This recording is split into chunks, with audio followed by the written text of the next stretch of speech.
A heavy ledger lies open on a sun-warmed table. Sunlight has browned the leather along its spine. The pages, once white, hold the faint gray of soot and long-set ink. There is the smell of dust and old iron, the particular odor of paper that has been touched many times, of palms and pens. For a long moment the book reads like a relic, margins crowded with different hands, a page trimmed at the edge, a stain where water pooled and blurred a line. But this object is not only a relic. Read against the grain, it is an instrument, a device that counted, classified, disciplined, and, more quietly and permanently, rewrote lives. Ledgers did more than tally the yield of a field or the price of a bolt of cloth. They operated as records of jurisdiction, as moral ledgers where household authorities made intimate decisions legible in ink. A name entered on a narrow column could change rations, sleeping arrangements, the status of children, and how a community recognized kinship. To open this book is to encounter a method of control that acted through paperwork as much as through force. It is the ledger's voice, sober, formal, and final, that often outlasts the people whose lives it ordered. This is the story reconstructed from those pages and the material traces around them. A woman called Amina, fragments of her life recovered in marginalia, and a hidden cuff, the household ritual we are naming for the purposes of this program as the first harvest.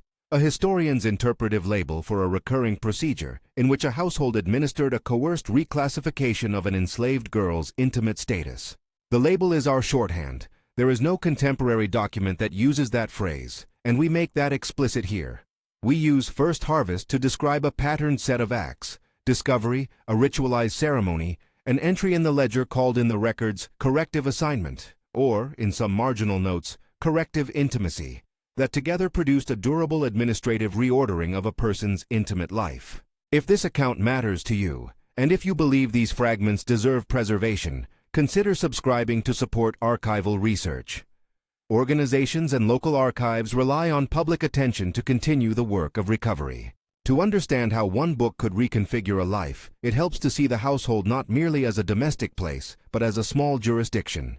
In the center stands a steward or overseer, an agent of the household with authority over daily routine. There is a scribe, whose hand translates events into the book's columns. A minister or moral authority, sometimes summoned to provide spiritual sanction. And the household ledger itself, which functions as a moral register as much as an account book. Together, these actors made the household a site where paperwork could discipline bodies and relationships. Ledgers carried conventions, columns for rations, for clothing issues, for births and deaths, and for extraordinary entries. Notes by the scribe in different inks, marginalia that commented on behavior, and sometimes the terse phrase, corrective assignment. These words are not theatrical, they are administrative. When they appear, they are often accompanied by altered allotments, fewer provisions, reassigned sleeping quarters, and children moved from one column of belonging to another. Reading these entries is a practice of close attention, tracing the shape of ink, noting where a page has been trimmed to remove a line, and comparing hands to see when authority changed. Amina appears in the record not as a full narrative, but as tactile fragments. In one margin, a hand has sketched a tiny cross and, beside it, the faint loop of a name. In a conservation report by Amelia, an archivist, a small cloth cuff was catalogued with a stitched name in faded thread. The cuff bears marks where ink had been scrubbed from the fabric, as if someone had tried to erase writing from a sleeve. The cuff is small, the stitching done in a hurried hand, and it has been preserved because someone folded it into a seam when clothing was being repaired. It survived precisely because it was hidden. From this cuff and a handful of ledger notations, the reconstruction of Amina's early life is built. Where the documents are thin, we mark our uncertainty. A reconstructed account suggests she rose before dawn to fetch water and to scrub clothes in the river, feet numbed by cold in certain seasons, hands learning the economy of mending. She kept a small notebook, a scrap of paper bound with thread, where she practiced letters and copied lines from memory, verses, perhaps a recipe for dye, a list of names she wanted to remember. The notebook itself has not survived intact. Amelia found its remnants wrapped in a bundle of cloth. The language on those scraps is fragmentary. The phrasing we read aloud here is paraphrased and carries medium certainty. Within those small freedoms was a relationship that appears in the archives as an exchange of folded notes. A man named Daniel appears in correspondence, a field hand known to the household, described in a deposition shorthand as correspondent. The notes are dirty at their edges. The ink browned, and one of them was folded into the hem of an apron and later discovered by the scribe. The content of the note survives in paraphrase. Where the records are explicit, they report that a letter addressed to Amina found concealed was presented to the steward. The precise words of the original missive are lost. What remains is the fact of concealment and the household's reaction to it. When the steward found the note, the incident moved beyond the private. The household convened witnesses. A minister was called, not only to read scripture but to provide a moral framework for whatever resolution was to follow. A customary ceremony followed that, in the archival fragments we can reconstruct, involved symbolic acts. Water handed in a basin, a coin placed briefly in a palm, witnesses positioned to attest to compliance. These gestures had a ritual quality, and it is their ritualized nature that invites the interpretive label we apply. First, harvest. We use that term to capture a recurring pattern in which a household processed the discovery of an illicit correspondence by staging a small public rite that culminated in an administrative change recorded in the ledger. The metaphor of harvest is our own. It evokes an enforced reaping of autonomy, the first documented seizure of a girl's intimate claims into the household's property regime. It is an interpretive tag, not a historical phrase from the archive. What followed the ceremony is where paperwork did the heavy lifting. The scribe took a pen, dipped it in black ink, and rendered a new entry. The ledger's types of ink, the pressure of the pen, and the scribe's handwriting all matter. Amelia's conservation notes point out that the entry in question was written in a darker, steadier hand than the surrounding scrawl, suggesting an official administrative action. The wording that appears in the line is paraphrased from the ledger, and depending on the volume we consult, ranges in certainty. In this case, we can say with medium confidence that the entry recorded a corrective assignment, a phrase that occurs in other household ledgers, and that this entry was followed by columns being adjusted, rations reduced, sleeping arrangements shifted, and certain privileges suspended. The ledger does not speak in dramatic phrases. It records change through numbers and brief notes, but those numbers translate into daily realities. One annotated account in the same ledger ties an infant's name into a different column, what we might call a genealogical redirection. Children who had been listed under the maternal line were moved, in ink and in practice, into the household's own account row. This administrative reassignment meant that lineage, as recognized by the household, could be overwritten by a ledger entry. In subsequent pages, requests for rations for those children were authorized under different headings.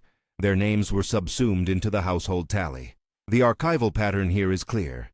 The ledger did not merely reflect relationships, it could redraw them. The mechanics were both banal and profound. On the day after a ceremonial act, the scribe scratched out a name in one column, added it to another, and adjusted the entries for clothing and bread.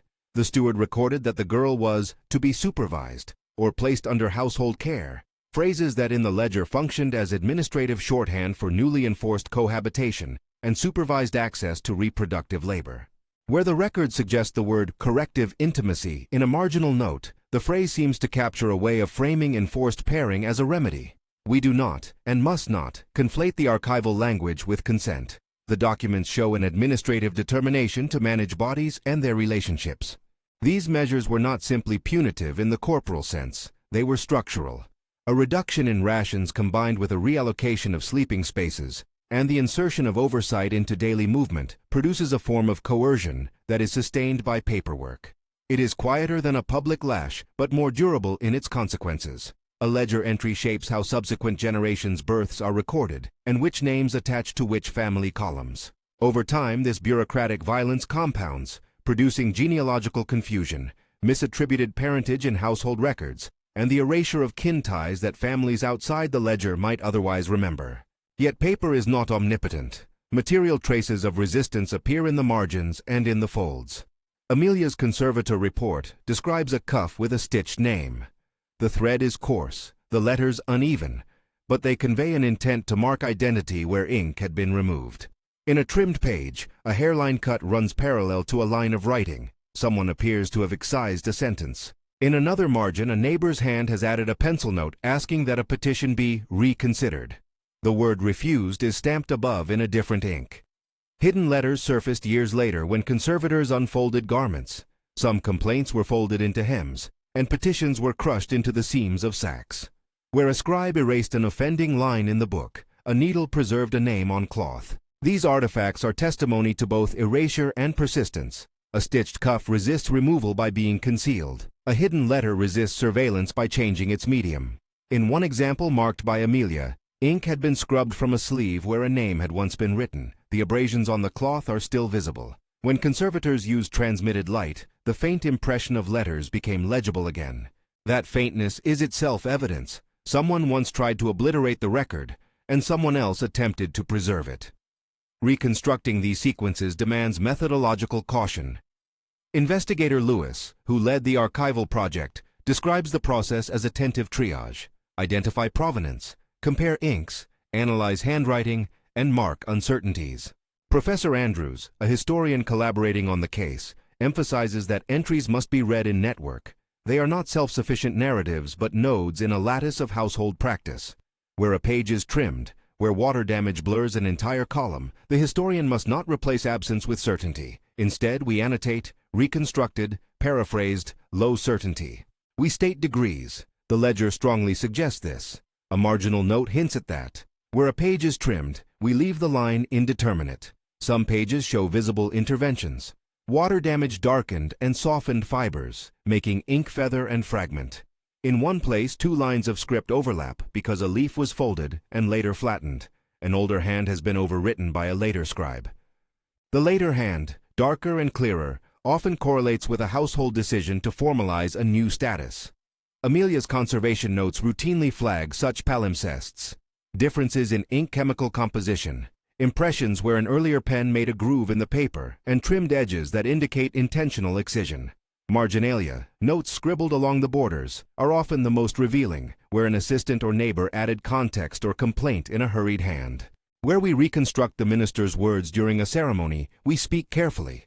A paraphrased reconstruction with low certainty might suggest he invoked scripture to assert household order. Language about command and obedience appears in parallel cases, and a marginal note records a minister's presence.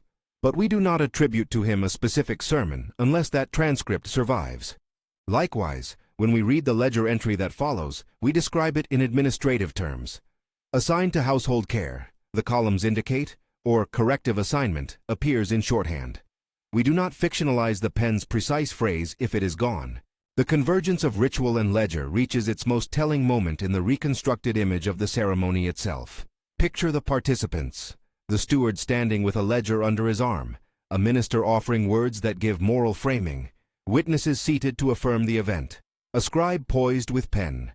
A basin is passed. Water is not only cleansing but symbolic, invoked to mark a transition.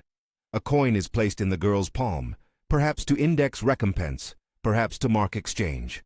The act is public, albeit small. Neighbors attest to it. A notation is made in the ledger. That notation translates the ceremony into an administrative fact. The ritual sanctifies the household's decision. The ledger records and perpetuates it. We highlight the term first harvest precisely because it draws attention to the ritualized nature of this process and its function as a first recorded act of administrative reclassification. The metaphor is intentionally disturbing. A harvest is an act of collection. Here, it names the first forced conversion of intimate life into household property. Again, this is an interpretive device. There is no single document that calls it by this name. We use the term to frame a pattern across registers and to make vivid how ceremony and bureaucracy jointly produced long-term dispossession. The aftermath of such entries is not merely immediate inconvenience. The ledger's columns persist across years. Subsequent scribes refer back to earlier pages. A child's birth registered under a household column becomes part of a public accounting. Over decades, these entries matter in legal disputes, in requests for provision, and in the memory work of descendants trying to trace kin. The administrative redirection can create confusion across generations. Where a birth is subsumed into household counts, oral memory may remember kin ties differently from what the ledger records. For families trying to recover lineage, the ledger can be both proof and obstacle, proof that a person existed, but an obstacle when inked accounts contradict family memory. At several points in our materials, the ledger itself obstructs as much as it reveals. Pages were trimmed, entire paragraphs cut away in a manner that suggests conscious deletions. In certain registers, names are replaced by initials, rendering later identification difficult. And yet, even where strike-throughs obscure lines, impressions remain. Indentations in the paper, a ghost of a letter, that trained eyes can detect. These ghost lines become the basis for reconstructed readings, but each remains annotated with its degree of uncertainty. Resilience shows not only in items hidden away, but in acts of community aid. Neighboring hands figure in the margins. A woman's pencil note asking that a petition be reopened, or a small deposit recorded in another ledger that indicates someone outside the household provided clothing or food. These notes suggest an informal network of support. Neighbors who listened, hid letters, or provided a needle and thread when the household confiscated supplies. Where a petition was formally refused by a steward, an informal appeal sometimes persisted, written on scraps and passed under doors. These are acts of resistance that do not make it into official columns, but leave their trace in the margins, in fabric, in folded seams. The stitched cuff returns us, finally, to the human scale. It is a small object with a large testimony. On its inner fold, thread holds a name. The stitching itself is an act of claiming. If ink can be scrubbed away from cloth, thread offers a more durable inscription. When Amelia conserved the cuff, she found the stitches intact, and the fabric worn smooth where an arm must have rested. That small wear pattern speaks of a body, a rhythm of work, and the persistence of identity despite attempts at erasure. We let the cuff speak not in our words but in its materiality. The choice to stitch a name, the decision to hide the cuff in a seam, and the survival of that choice across years. There are limits to what the ledger can tell us, and to what our reconstructions can claim. We cannot restore every conversation or every intent. Where a page is trimmed and where ink is faded beyond recognition, we mark that line as indefinite. Where a marginal note suggests a practice was customary across multiple households, we note pattern without claiming universality. Historians in this project, Lewis, Andrews, Amelia, work with a principle of transparent uncertainty. They annotate their conjectures as reconstructed or paraphrased, assign degrees of confidence, and never present an imaginative filling as a transcript. That ethic of restraint matters because the ledger itself did not always record motive, only outcome. The phrase, corrective assignment, is administrative shorthand. It does not narrate the interior life of the person subjected to it. We must attend to both forms of record, the material artifacts that reveal small acts of agency, and the administrative entries that show imposed ordering, without substituting one for the other.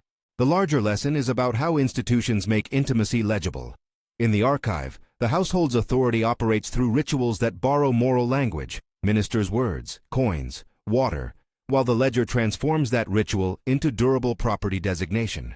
Pairing ceremony with paperwork is a technique of governance. The ceremony provides social sanction. The ledger renders that sanction enduring.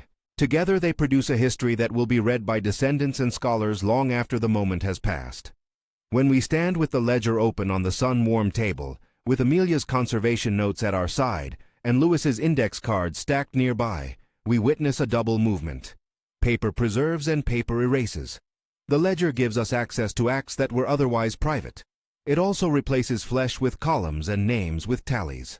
Our task as historians and as readers is to hold both truths, that the ledger is essential evidence and that it is also an instrument of dispossession. So we return to Amina's cuff as our witness. It is small, stubborn, and speaks across centuries. It testifies that despite the household's efforts to make identity legible as property, individuals found means to mark themselves and to leave traces.